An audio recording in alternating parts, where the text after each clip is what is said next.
Hello friend, welcome to my channel. আমি doctor Chandrakant. আজ আপনাদের কোলেস্টেরল কমাতে কি কি খাবার খাবেন, অর্থাৎ যারা কোলেস্টেরলের সমস্যায় ভুগছেন প্রতিদিনের ডায়েটে কি কি খাবার রাখবেন, আজকে সে বিষয়ে আলোচনা করবো। চ্যানেল নতুন, চ্যানেল সাবস্ক্রাইব করবেন। চলুন শুরু করা যাক।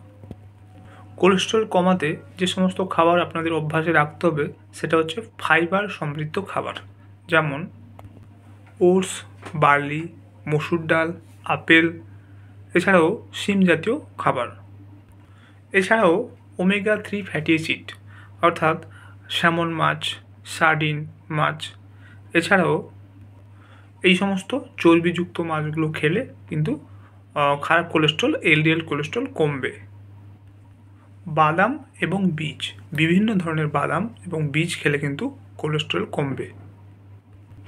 আপেল, বেরি, কলা, আম এগুলো কিন্তু কোলেস্ট্রল কমাতে সাহায্য করে। অলিভ অয়েলে থাকা স্বাস্থ্যকর ফ্যাট কোলেস্ট্রল কমাতে সাহায্য করে। অ্যাভোকাডো অর্থাৎ অ্যাভোকাডোতে কিন্তু স্বাস্থ্যকর ফ্যাট এবং ফাইবার রয়েছে, যেটা কোলেস্ট্রল কমাতে সাহায্য করে। এছাড়াও সয়া কিন্তু কোলেস্ট্রল কমাতে সাহায্য করে।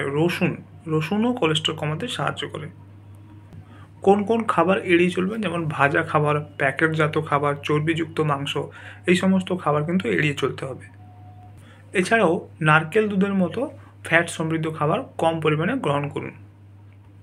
তো আজকে জানলেন যে কোলেস্ট্রল কমাতে কি কি খাবার খাবেন এবং কোন কোন খাবার এড়িয়ে চলবেন। তো আজকের ভিডিও এই পর্যন্ত। চ্যানেল নতুন, চ্যানেল সাবস্ক্রাইব করবেন, লাইক করবেন। Thank you for watching.